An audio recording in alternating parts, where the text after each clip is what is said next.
Welcome to the Shreveport Connection. This is Tommy, and I'm going to give you the results for TNA for this weekend, last week, or spoilers for this week. But first, the news.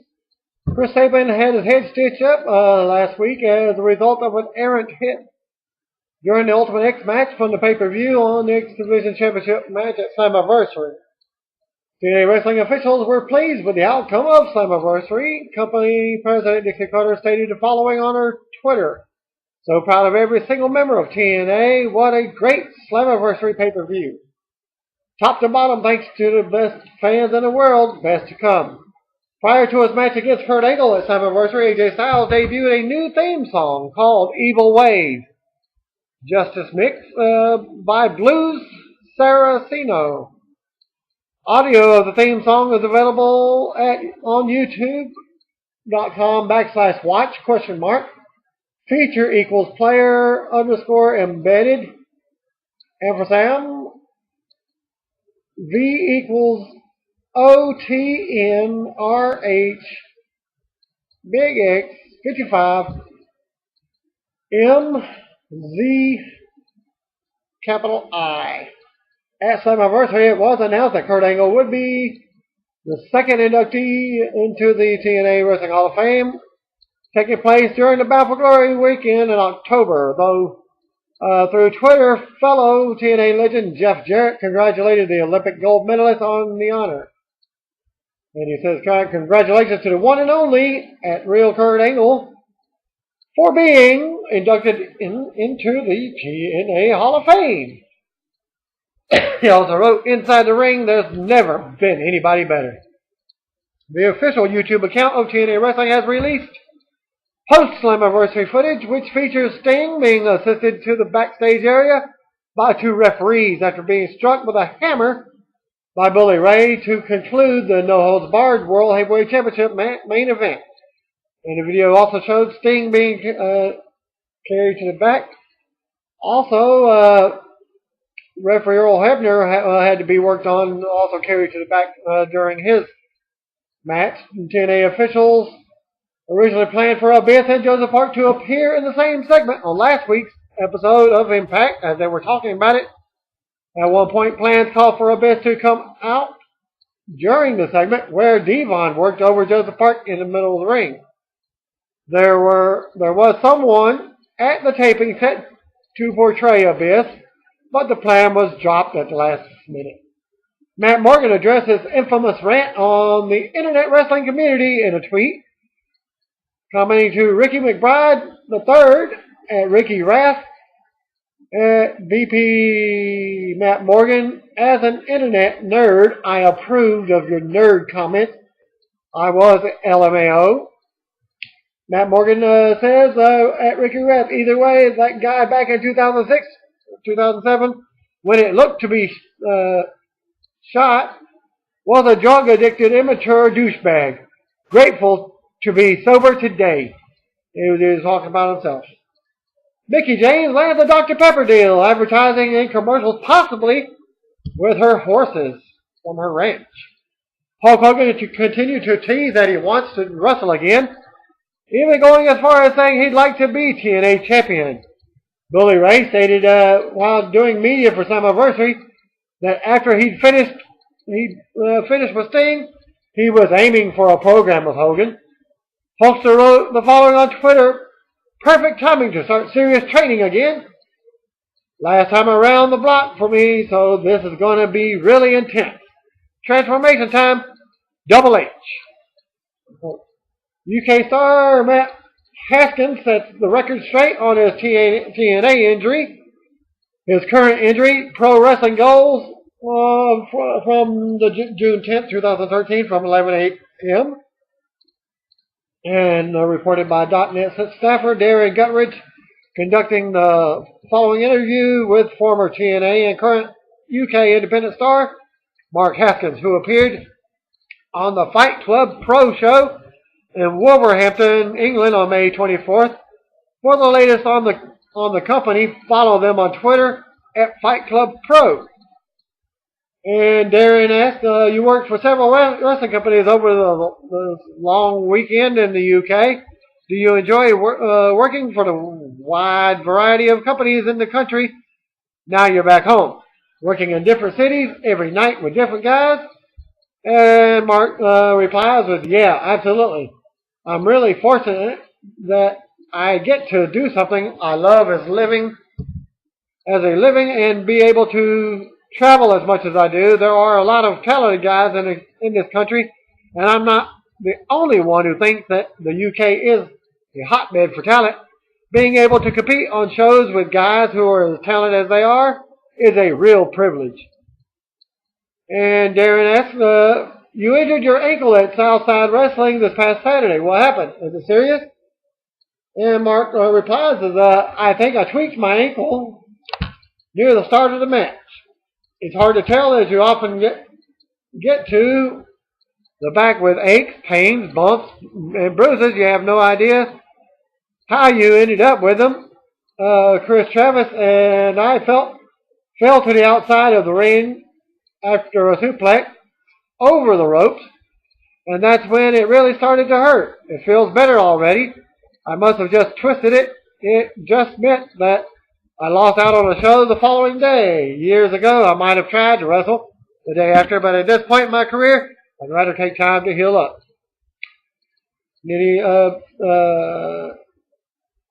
Darren asked him again. In 2011, 2012, you worked for TNA. How was that experience of going to America for you? And he comments by saying it was a really eye-opening time and a great chance to learn and further my name in the pro wrestling business. Having been a part of TV and pay-per-views in Japan, it was a learning experience to see how a larger American company films in comparison. Having the chance to speak to some of the biggest names in the history of the business was great as well. I learned a lot. And another question, how disappointed are you with how I ended with TNA after several months of inactivity due to your injury? Do you think a lack of ring time is what led to your departure? And he answers, well, for one, I was never injured. I suffered a minor concussion at the Wembley Arena tapings when a shooting star press went wrong. It was reported that I'd injured my neck, which couldn't be further from the truth. I was fine. I was back to wrestling on live events through the UK just days later. How my departure with TNA came about was really due to the timing of life events. My fiance and I were, she was pregnant with our first child, which led to me trying to renegotiate my contract to relocate to America. There was a delay with the negotiation, which by the time the contract had been signed, was too close to our due date for us to relocate. The United States had certain laws on childbirth. It would have been illegal for our son to be born in America. Hence why I had to stay home, and I wasn't prepared to miss his birth. I told those in charge I suggested a date that I would relocate by, and I was then informed that I would be released from my contract as they couldn't hold my contract for that length of time. 2 days after I'd been informed of my release, British Boot Camp was announced. Of course, I'm gutted that I didn't go further there, make a bigger name for myself, and still remain there now. But I feel like I learned it was so valuable to how I do certain things now. And there's a few more questions. Is it your ultimate goal to move back to America and work for a major company? Are you more than happy to work in the UK or be at home with your son? And he says, my goal is to be as successful as possible in the professional wrestling business. If the opportunity to sign for a major promotion abroad were to arise, then I'd love to. However, my family are my main priority. Another question, you also worked for Dragon Gate in Japan recently. Did you suffer a culture shock over there? And he says, definitely. The time I spent in Japan was a huge learning experience, professionally and personally. Any foreign country I had been to before was in Europe, where a large percentage of people can speak English, and in some places certain words are similar. In Japan, the language is totally different, and at times it felt like almost no one spoke English, unless they were part of the Dragon Gate roster. It was great, though, seeing the sights, traveling the roads, learning about Japan's history, etc. I loved my time out there. Then he was asked, do you enjoy adapting your style to work in both America and Japan, or did you try to stick as close to your British wrestling style as possible? And he states wrestling can be confusing at times. Sometimes you try to adapt to a certain style while still applying something different, while adding other styles and you learn along the way. I guess it just becomes a huge hybrid mix of variety. Then he was stated that I saw you wrestle for the Fight Club Pro promotion in Wolverhampton this past Friday, and you caught some stick from the fans for having gone to America and returned.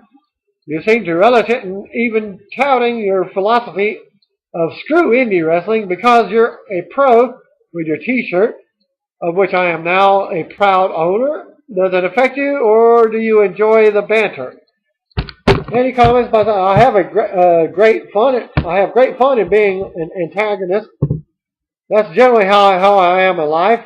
Some crowds are more creative with what they chant than others. However, if all you have to shout at me is that I once competed for one of the biggest wrestling companies in the world, then I fought a former world champion on TV, shown throughout numerous countries for one of their top titles, then I really don't see that as an insult. If the fans at Fight Club Pro think shouting my past accomplishment is an insult, then they're even more stupid than they look. And bear in mind, they're from Wolverhampton. That's a very scummy, inbred version of stupid.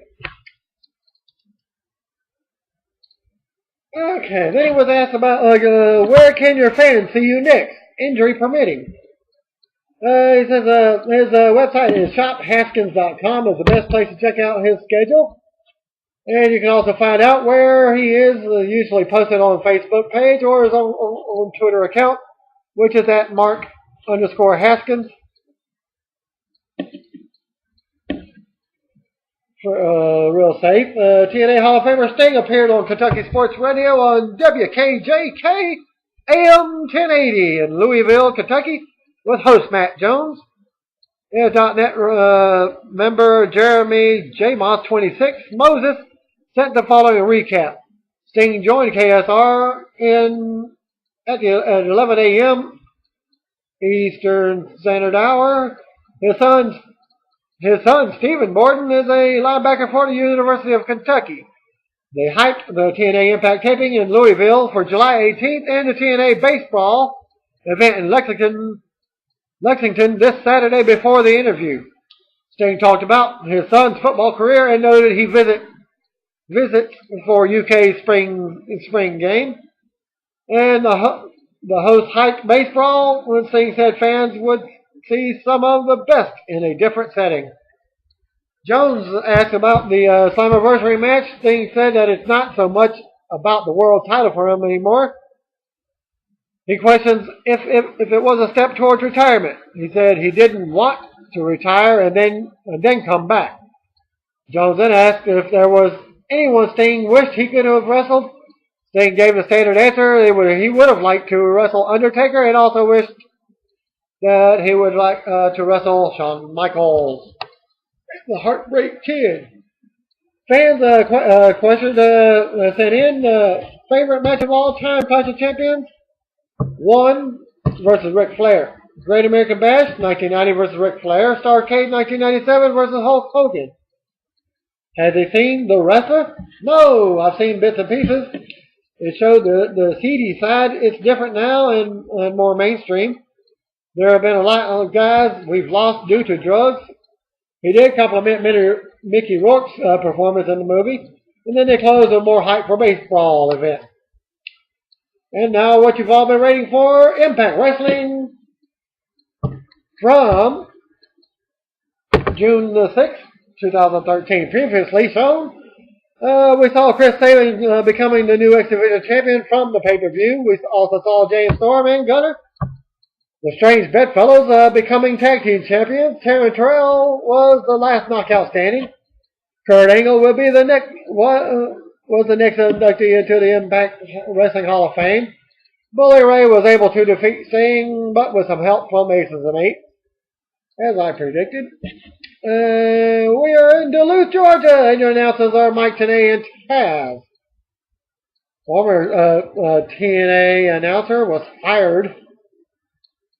Kenley, Todd Kenley was his name. World champion makes his way to the ring to address the people of Georgia after his successful title defense against Sting.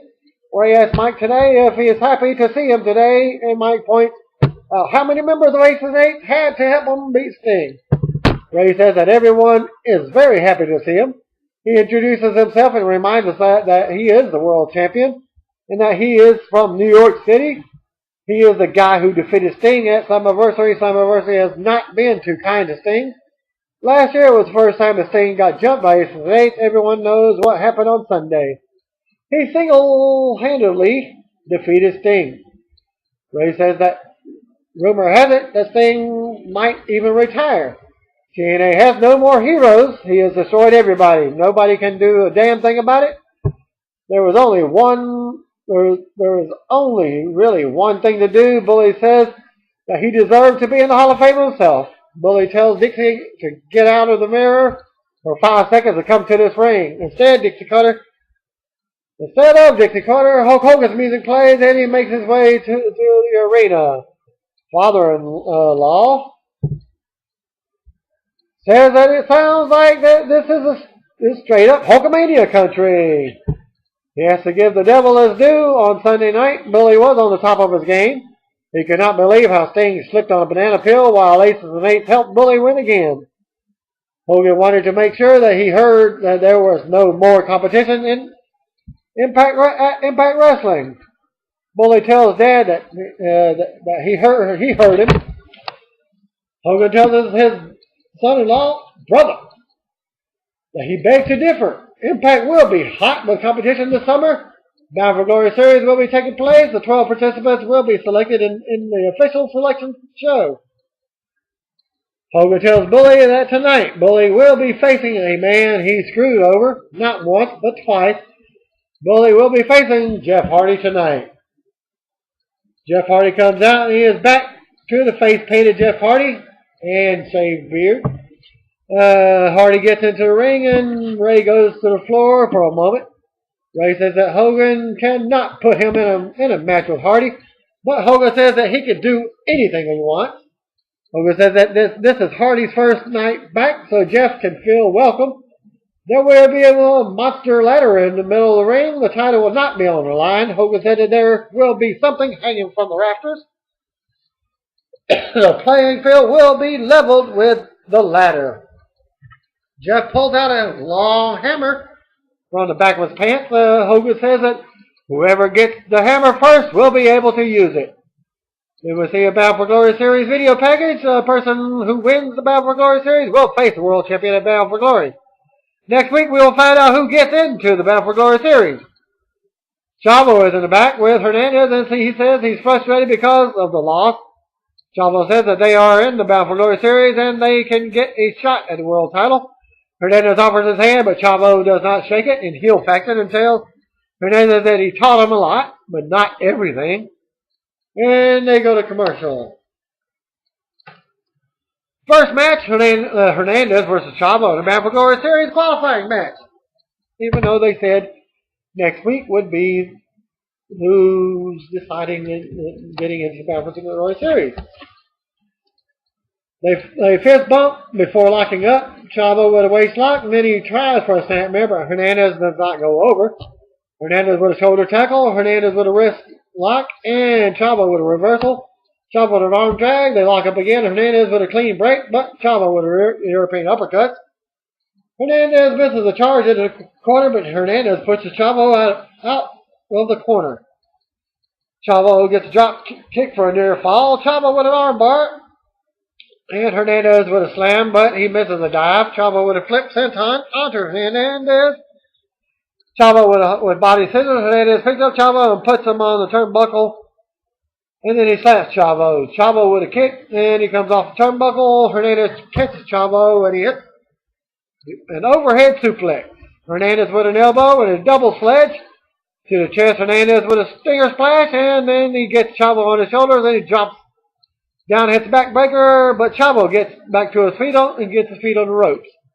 Chavo sends Hernandez to the apron, and Hernandez with a shoulder, but Chavo moves when Hernandez goes for a slingshot shoulder tackle. Chavo with a 2 rolling suplexes, and then Chavo with a kick into the corner. Chavo goes to the apron, and he goes up top for the frog splash for Hernandez. Gets his knees up. Hernandez picks up Chavo for the border toss, but Chavo counters and tries for a sunset flip. But Hernandez with a roll up for the 3 count. And advances into the Bound for Glory series. Chavo says, show some frustration after the match. Hernandez offers his hand, and then a fist bump and hug.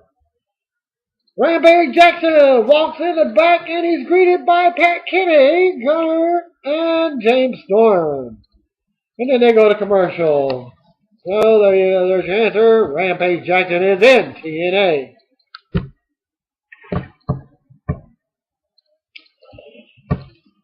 Okay.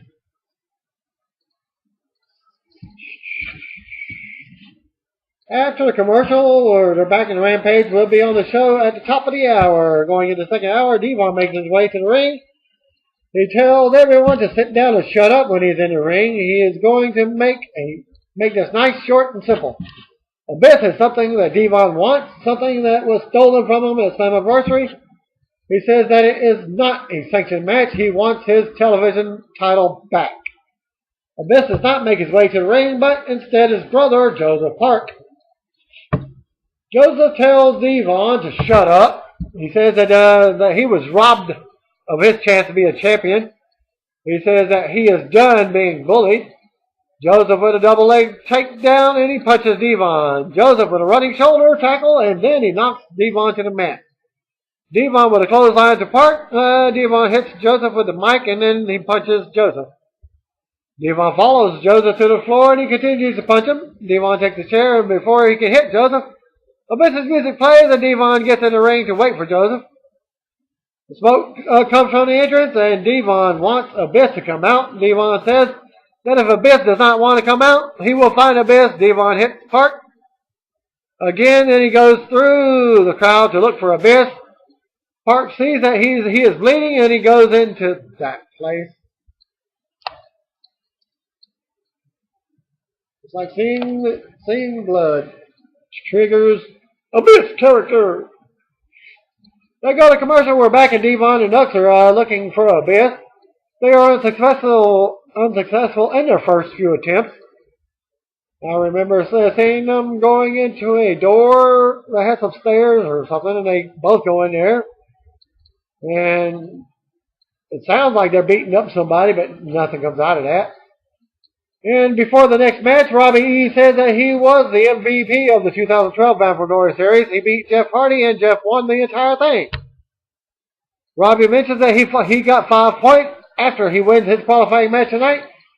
The sky's the limit. He says that his opponent is going down, bro. Match number 2, Robbie E. versus Samoa Joe in the Bound for Glory series. Qualifying match. This is nothing but a squash match. Joe punches Robbie, and then he stops the mud holding Robbie. Joe with a chop followed by an Irish whip with a running shoulder and an enziguri. Joe put Robbie on the turnbuckle, but Robbie, with a rake of the eyes and punches, Robbie comes off the turnbuckle, but Joe moves out of the way. Joe with a running knee followed with a snapmare chop kick and knee drop. Joe puts Robbie on the turnbuckle and hits the muscle buster, and then he chokes out Robbie for the win.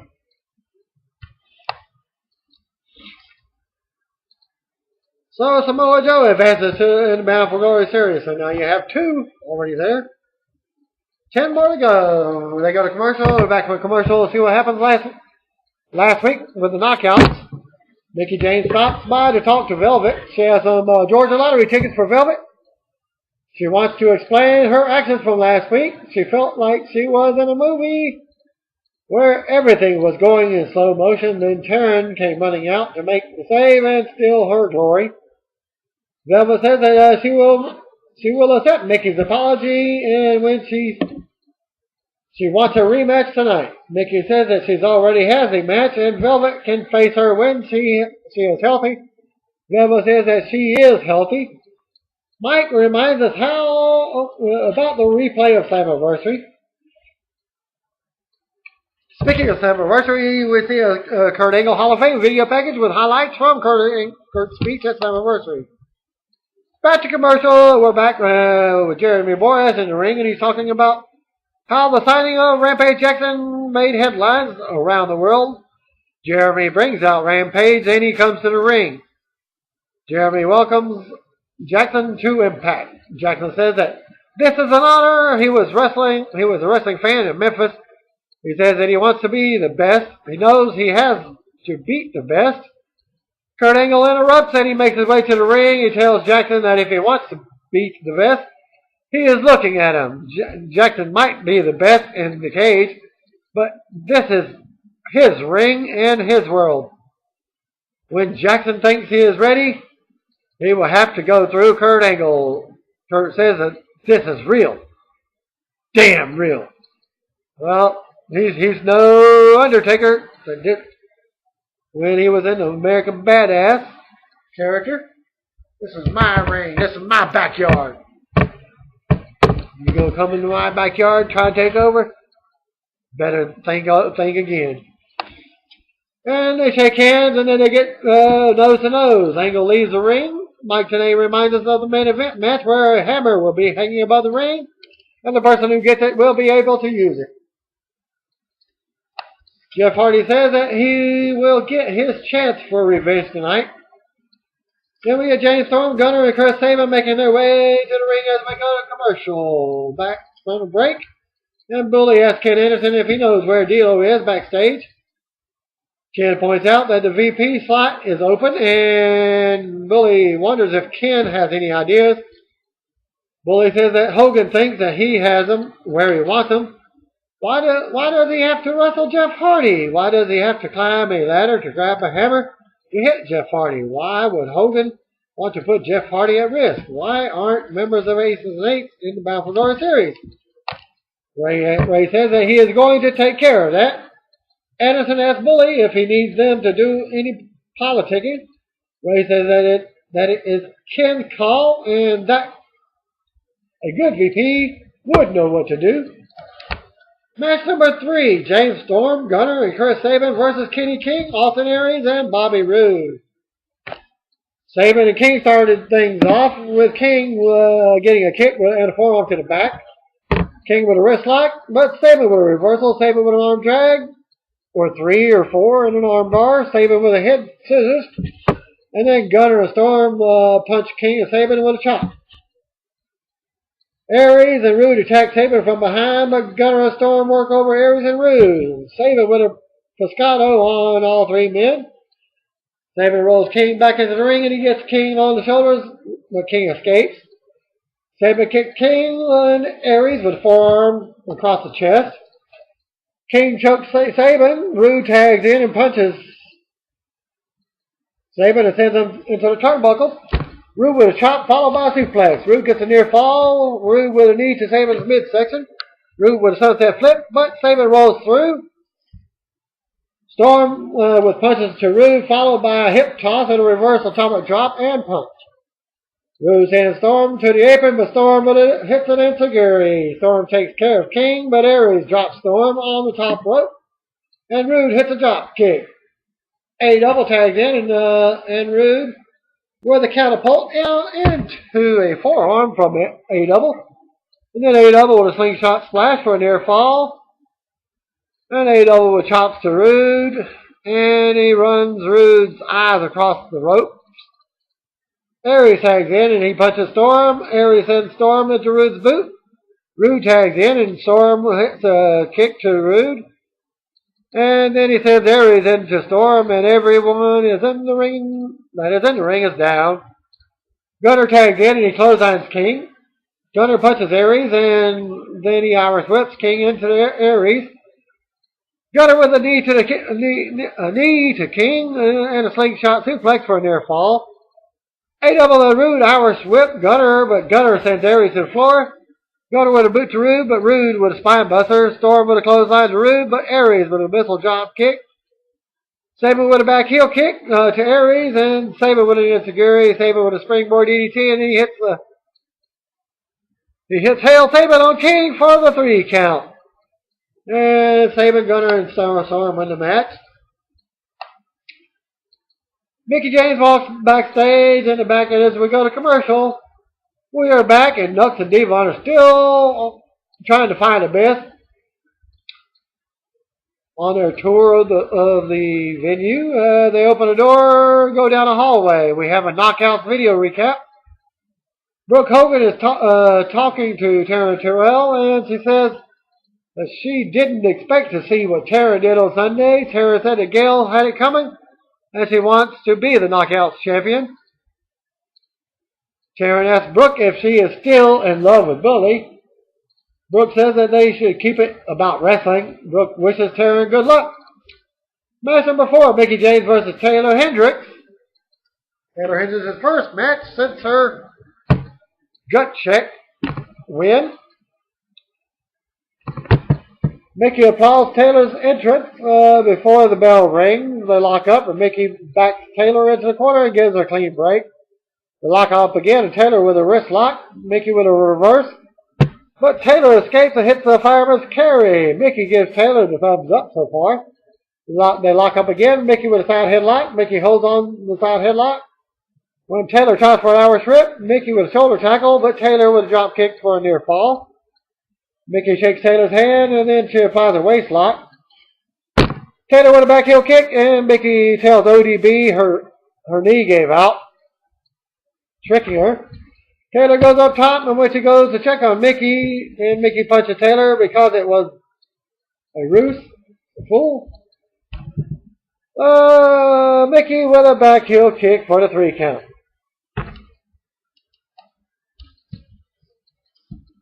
We continue with the search for Abyss, and we see a shadow of Nux as Abyss comes up behind, and he takes Nux.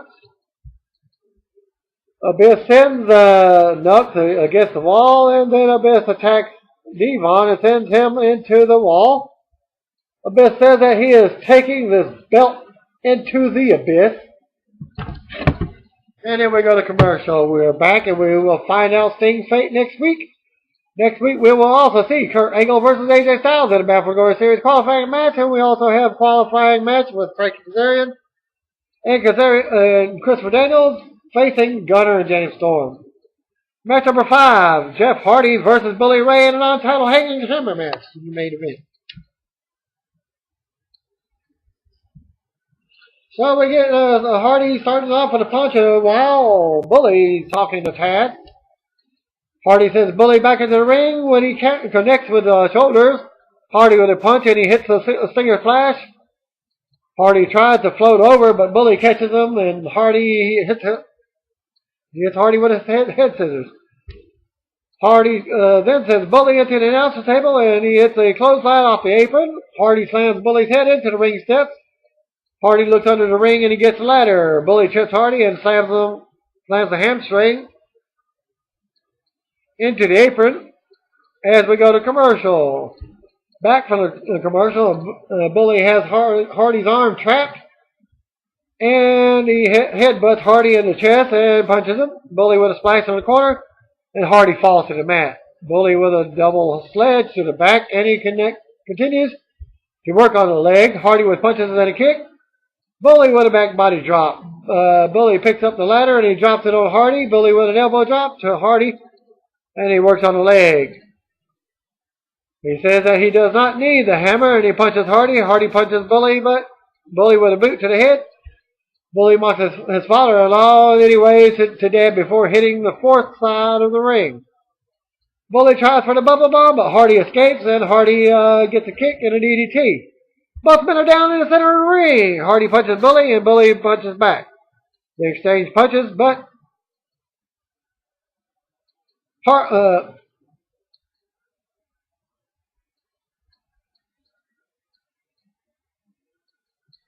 Hardy punches Bully, but Bully with a boot to the head. Bully marks the father. Okay. Bully tried for the bubble bomb, but Hardy escaped, and Hardy with a kick and a DDT. Both men are down in the center of the ring. Hardy punches Bully, and Bully punches back. They exchange punches again, but Hardy with a flying forearm, followed by a reverse atomic drop and a leg drop and a drop kick. Bully falls into the corner, and Hardy sets up the ladder, and he starts to climb it. Bully pushes the ladder away, and Hardy gets a mule kick.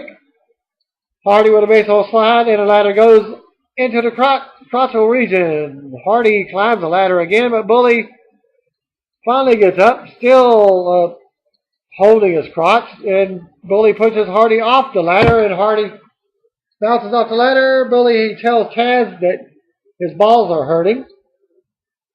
Hardy would have set out jawbreaker followed by a flying forearm. Hardy climbs the ladder again, and he's just under the hammer, but Bully sends Hardy off the ladder into the turnbuckles. Bully runs into the elbow from Hardy and Jeff with a whisper in the wind, and both men are down again. Hardy climbs one more time, and this time Bully pulls the ladder away, and Hardy falls straight to the mat.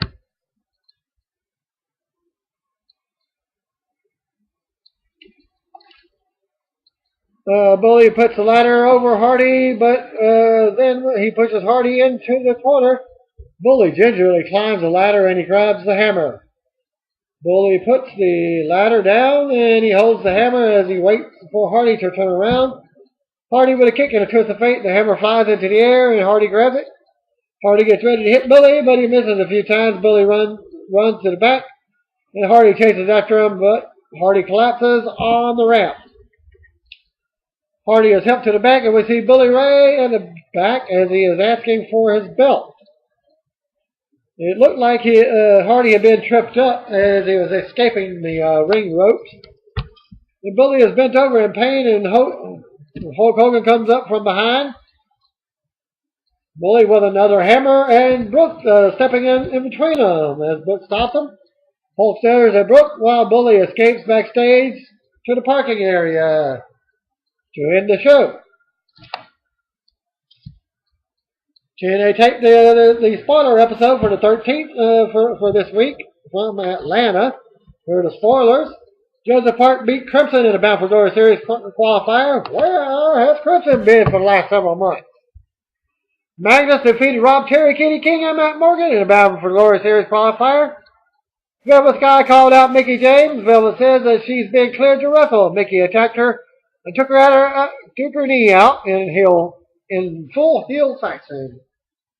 Kaz and Daniels defeated Gunner and James Storm in the Bound for Glory Series qualifying match. A-Double defeated Eric Young in the Bound for Glory Series qualifier. Hulk Hogan comes out and talked about the Bound for Glory Series. So now there's like 6 to 8 guys already in there now. He introduced Jeff Hardy, who promised he will win this year. Bobby Roode interrupted. Hogan announced Open Fight Night for next week. And fans will pick Hardy or Roode to see who gets to kick off the series. Bully Ray comes out and he wants Aces and Eights members in the series. Hogan announces a battle royal with the Aces and Eights members only. The winner will get a spot in the series. I smell a rat in this match. Sting announces he's bringing back the main event Mafia to watch his back. How can that be possible when Booker T is still in contract with WWE? He's having surgery this week. And Mr. Anderson wins the Battle Royal to gain a spot in the Bound for Glory Series. All members eliminated themselves so Anderson could win, except for Doc. And they fought, but Anderson won. Doc argued with his partners after the match. AJ Styles defeated Kurt Angle, and Aces and Eights ended up beating Angle down, and AJ left. Rampage Jackson appeared and chased off Aces and Eights with a big chain. And Impact ended with a stare down between Angle and Rampage. And that ends the result and the spoilers for the double taping for this week. Thanks again. Peace out.